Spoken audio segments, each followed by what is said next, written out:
It was December 31st, and I could feel the dread creeping up on me. This day, along with its counterpart, January 1st, are the 2 days I despise the most. The reasons for my distaste are multifaceted. First, I fail to see the logic in celebrating the arrival of a new year, when in reality, another year is always just around the corner. Secondly, the hypocrisy of people who make fake resolutions only to break them the very next day is baffling to me. And lastly, the loneliness that engulfs me on this night is unbearable. As I sit alone in my living room drinking beer and watching others have fun, drink, dance, and kiss each other on TV, I'm left with nothing but my bitter thoughts.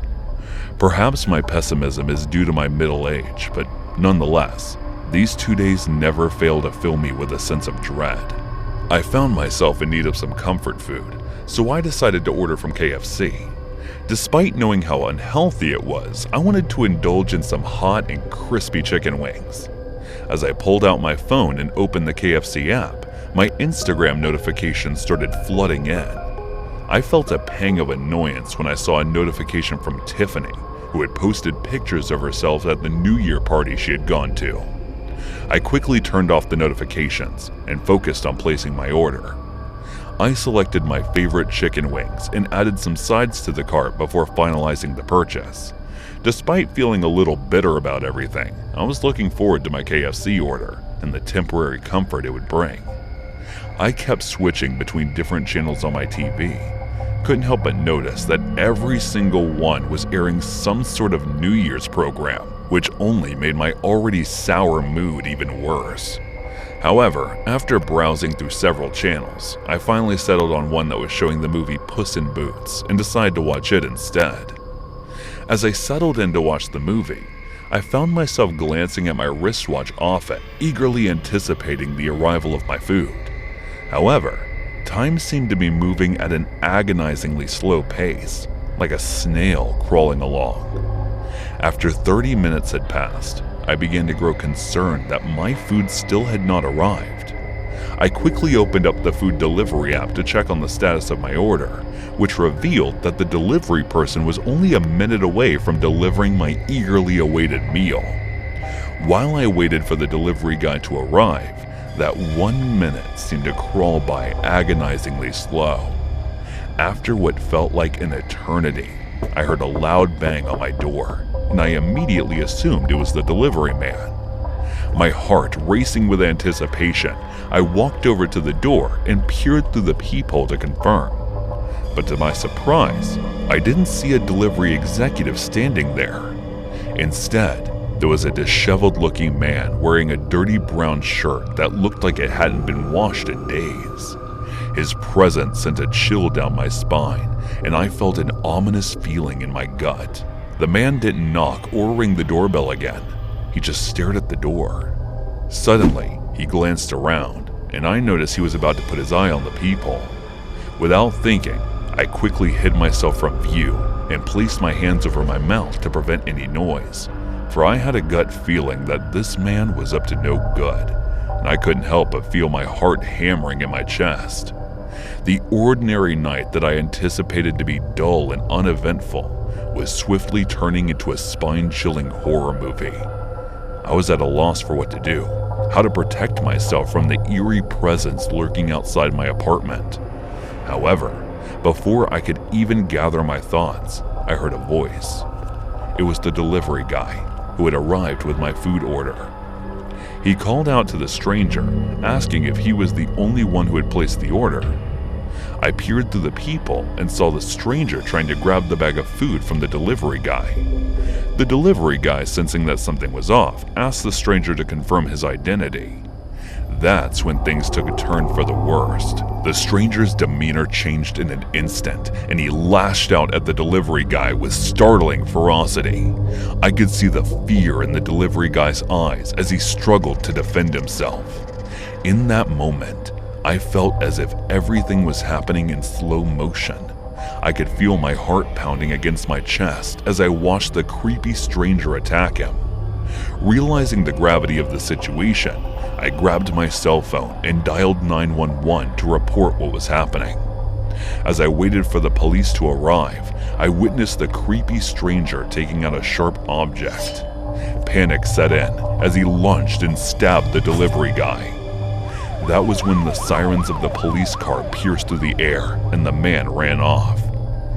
It was a terrifying experience, but thankfully, the police arrived on time and sent the delivery guy to a nearby hospital. I told them everything that happened, and the police began searching for the man. However, they couldn't find him. The authorities were never able to locate that man, which was even more unsettling considering the fact that he was still outside, waiting for a chance to attack someone. Though I never saw him after that night, the dread I once associated with December 31st and January 1st had intensified tenfold following that harrowing encounter. And as the years passed, the memory remained indelibly etched in my mind. I would often find myself pondering the potential outcomes if I had made the decision to open the door that night, and that thought alone was enough to send shivers down my spine. Hey guys, thanks so much for all the support.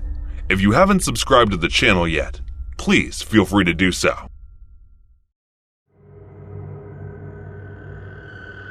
This incident happened to us about 3 years ago on Christmas Eve. Not only me, but everyone in my family witnessed that horrible moment.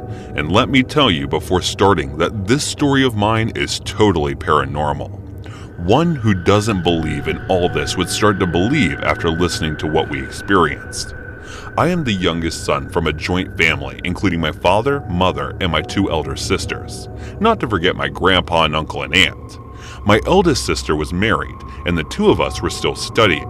I was in my 2nd year of graduation, while my elder sister was pursuing her post-graduation. It was Christmas Eve, and my eldest sister had come to visit us. She was not the same sister she used to be before getting married. She was a lot quieter and almost spoke to no one. She seemed like a doll who would only do what had been provided as input. We also asked our family doctor to look at her condition, but she said she was normal and just might be having some stress or something. At first, we believed that she might have a fight with her in-laws or her hubby, so we didn't bother her and tried to act normal in front of her. It was Christmas Eve day. The date was the 25th of December, 1977. We were busy decorating our Christmas tree, and my sister was sitting quietly on the sofa right in front of us. We were expecting that she would eventually come to us after seeing us doing all this just like before, but she remained sitting there and didn't even smile for a second. Suddenly, something odd happened to her. After finishing the decoration, I took some sweets and went to her so that I could make her eat even a single bite of it, but instead of eating, she fainted in my arms. I grabbed her and shouted out loud to call my dad and others. She was breathing heavily, and something like white foam or saliva was coming out from her mouth and nose. We all got scared, and my dad and I lifted in our hands and ran to the car. My uncle helped us load her inside the car. We all drove to the hospital as fast as we could. We took her to the nearest hospital where the doctor examined her and claimed she was suffering from food poisoning. He told us that there was nothing to worry about and gave some tablets to her and asked us to take her, and she was all right. She just needed some rest. We all relaxed and took her back home. This time, she seemed to be her usual self again. We took her to the hall and let her sit on the sofa. We were discussing her medicine when all of a sudden, her whole body started shaking like crazy. We all ran to hold her up, but she didn't stop shaking for a few minutes. After that, she lay down while opening her eyes, and all she was pointing to was the ceiling. We were asking her what happened to her, but she wasn't reacting at all. My dad ran to the kitchen to fetch some water for her. All she was doing was staring at the ceiling without even closing her eyebrows. After that, she started to chant something. I don't know what she was muttering, but no one could understand her language. We all got really scared and ran to the hospital again with her. After reaching the hospital, the doctor checked her again. Even now, she was muttering those same words which were completely out of our knowledge. The doctor examined her again, this time more carefully to ensure that he might have made a mistake before. But even this time, the result was the same, and she was totally normal. The doctor asked us to take her to a mental asylum as there was nothing he could have done to help her. He believed that my sister was mentally weak and she needed proper treatment, but we knew that she was not like this before her marriage. We refused to go and took her back home. After reaching home, my dad called her in-laws to ask if something happened to her that was responsible for her condition, but he was completely unaware of this. They all came to see my sister. For a moment, a verbal fight broke out between my dad and her father-in-law. My sister was completely aware of all this, and she was still looking at the ceiling. We had never experienced something like this.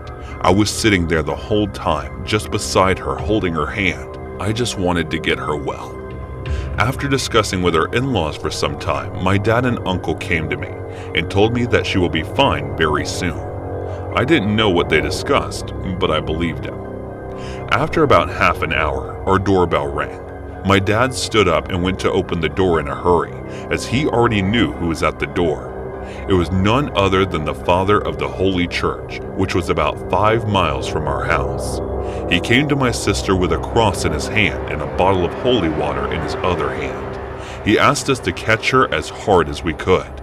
I couldn't understand all this, but all seemed to be like the horror movies I watched during my childhood days.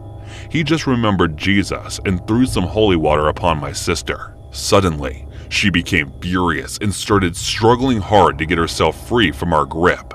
All of a sudden, I was feeling a ton of power inside her, but we tightened our grip and didn't let her go. Father started to chant Jesus' holy words. As far as I remember, he was reciting, "Ooh, dirty soul, leave her body in the name of Jesus. Leave her sister in the name of Jesus." After listening to this, she started breathing heavily and shouting and screaming loudly. She was not the same sister I knew. Her voice felt like a man, and she was a lot more powerful than a girl should be. Somehow, that was exactly similar to the movie scenes I watched a few days ago. I can't forget her face. She tried to bite me and opened her mouth almost thrice her normal size. This chanting and holy water thing went on for the next 10 minutes, and at last, suddenly, she felt powerless and fainted. The father stopped his chanting and put a locket of crosses around her neck. He told us that now she will be all right and left from there.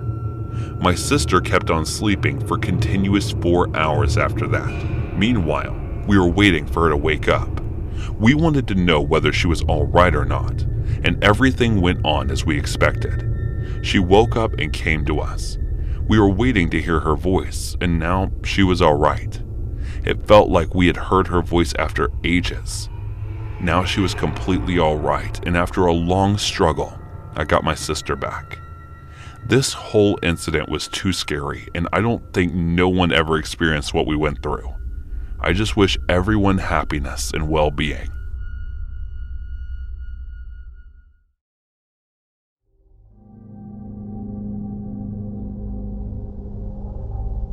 In April of 2011, British tourists James Coops Cooper and James Jam Couzaris were enjoying a transatlantic vacation in the sunny state of Florida.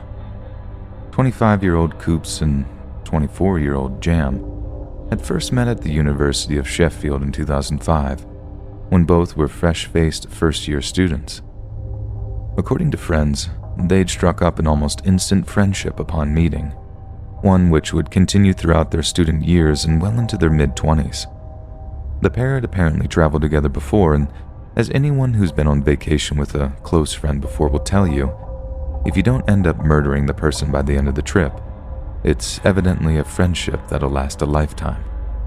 And that's exactly what kind of friendship Coops and Jam had. Like most of the nights they spent in Florida, Jam and Coops whiled away the midnight hours by drinking beers, munching down the exquisite seafood of Sarasota, and generally being typically British in a place that defines the United States in so many different ways. The night of April 15th was no different, and as the late night ticked over into the early morning, Jam and Coops decided they better call it a night. They thanked the staff of whatever bar they were in, then proceeded to walk back in the direction of their hotel. But in reality, navigating their way through the dark Sarasota streets proved much easier said than done, and it wasn't long before Jam and Coops were stumbling along alleys and avenues that they didn't recognize. Not that it was a problem for either of them. Witnesses say that they were laughing and joking as they walked, spirits high due to the fine weather and strong alcohol. How could they possibly know that wandering into the Newtown neighborhood of Sarasota will be the single worst mistake of their lives? As Jam and Coops continued to stumble through the muggy Florida night, they heard a voice from behind calling out to them. It was a 16-year-old boy named Sean Tyson, who had apparently heard the two men's accents and had been following out of simple curiosity at first. But Tyson's intentions had quickly shifted from a harmless curiosity to those of an opportunistic predator. He wasn't quite sure where the men were from, but he recognized that they were both very, very drunk. Despite just being 16 years old, Sean was an experienced stick-up artist and often carried a .22 revolver for the explicit purpose of relieving the unwary of their valuables. Some of his neighbors even said he was fond of firing off rounds into the air as a way of both celebrating and intimidating. Upon seeing the young man, it's entirely possible that the drunk and jolly Coop and James would have thought they'd simply made a new friend, a new traveling companion, and someone that could possibly point them in the direction of their motel. But Sean Tyson didn't want any new friends. He wanted their money, and he wasn't shy about letting them know it. At first, the two Brits thought he was asking for money, and they were more than willing to lend him some. They were flat broke from their night of drinking, and they did have a few dollars in change to hand over. But that wasn't enough for Sean. He wanted large bills. He wanted their phones and wallets, and he wanted them handed over fast.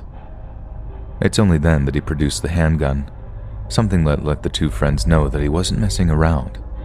It had the exact reaction he intended it to have. In the UK, it's not straight up impossible to own a firearm, but the government and police make it so expensive and bureaucratically irritating that most people who begin the process give up trying to obtain one. So, generally speaking, when a non-military, non-law enforcement British person sees a firearm, it can provoke a deep reaction of awe, surprise, or even fear. And when Jam and Coop saw the revolver in Sean's hand, any potential fight that might have been in them evaporated entirely. Again, Sean determined that the now terrified friends hand over their cash, but there was a problem. It seems that both men had swapped a large amount of British currency for US dollars at the very start of their trip. This would serve as their budget and ensure they didn't overspend. Any other money in their possession was back in their hotel room, the same hotel they were struggling to find in their drunken state. Jam and Coops must have been absolutely terrified as they tried to explain this to young Sean, offering up their phones and other valuables in substitute. Sean took them without so much as a second thought, but didn't believe for a second that the two were strapped for cash. To them, they were tourists, walking dollar signs who were just holding out on him. To the two British tourists, the interaction was surreal in the extreme. They were on holiday, according to their parlance, on break from their dreary lives back in the UK. They weren't wrapped up in the subtleties of US gun laws, nor were they aware of the risk it would incur. All they had to do was show their prospective robber that they had no money. After that, all they had to do was extract themselves from the volatile situation. Walk away. Just walk away. It's what we're told to do when conflict arises. But what do you do when that conflict chooses to follow?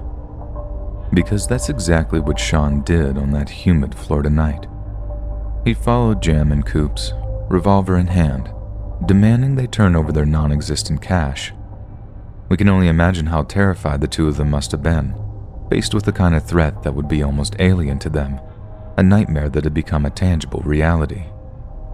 The point at which Sean Tyson lost his patience with the men is unclear, but we can be quite clear that he had been following Jam and Coops for quite some time before he finally decided to act.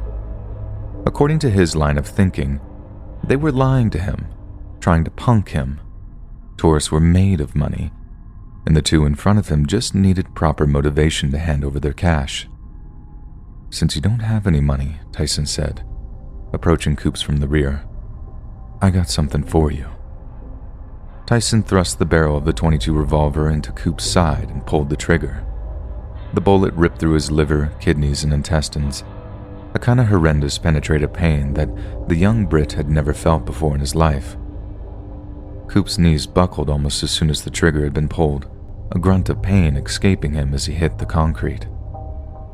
For Jam, the terrifying reality of the situation hit him like a ton of bricks.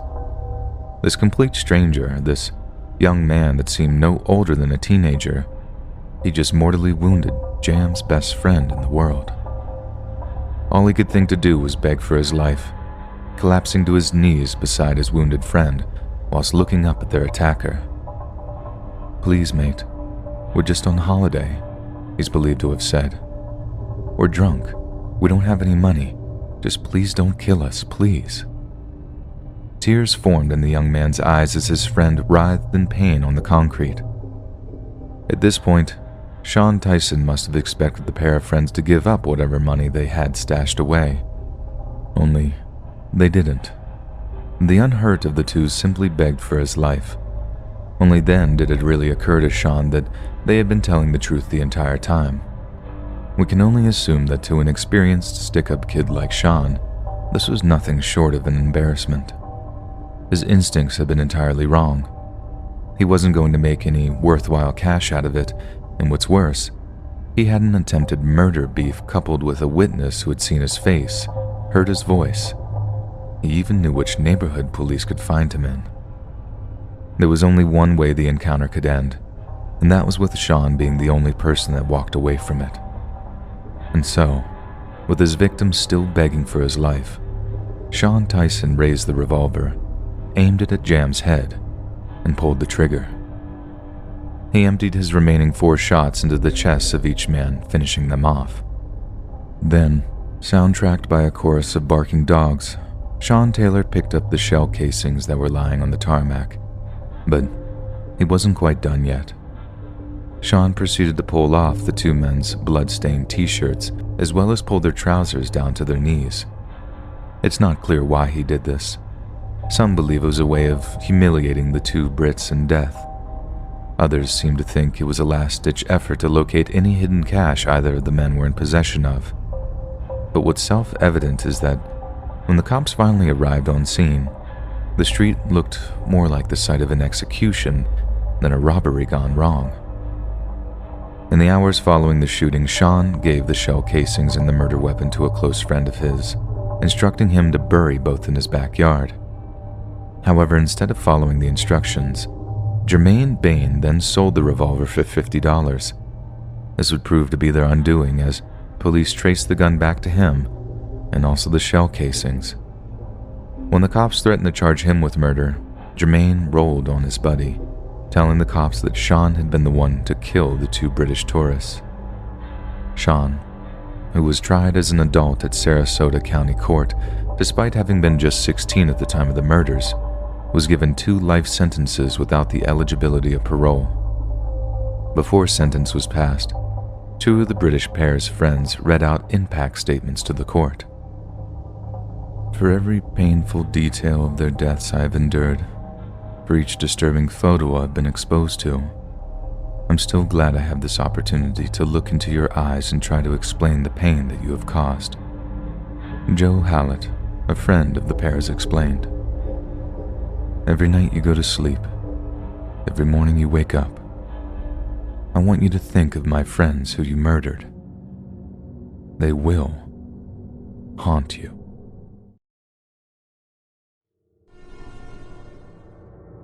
It was a day like any other. My cousins and I decided to go to a Western-themed amusement park near Anaheim, California, to spend some time together as we were all on the cusp of adulthood and haven't been to an amusement park together since we were kids. All was going well. It was hot, the lines were long, and after riding rides all day, our feet were killing us.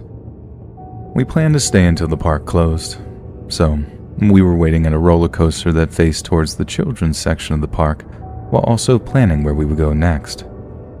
During our planning and waiting in the long line, we heard 3 distinct pops. We assumed that they were fireworks or general theme park noises, so my cousin's boyfriend made a little bit of a joke that someone just got popped. We thought nothing of it and continued to wait. All of a sudden, a large wave of people came running through the children's section of the park. I figured a ride that had been closed opened up and people were flocking to be first in line. But then an even larger wave of people came after.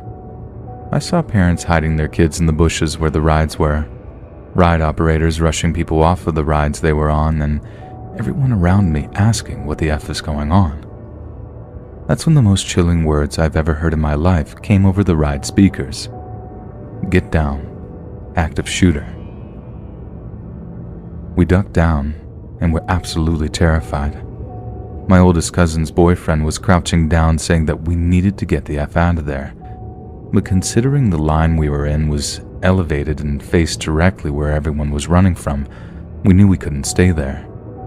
After a minute of sitting there, a girl from above us told us we need to get out of the line and leave.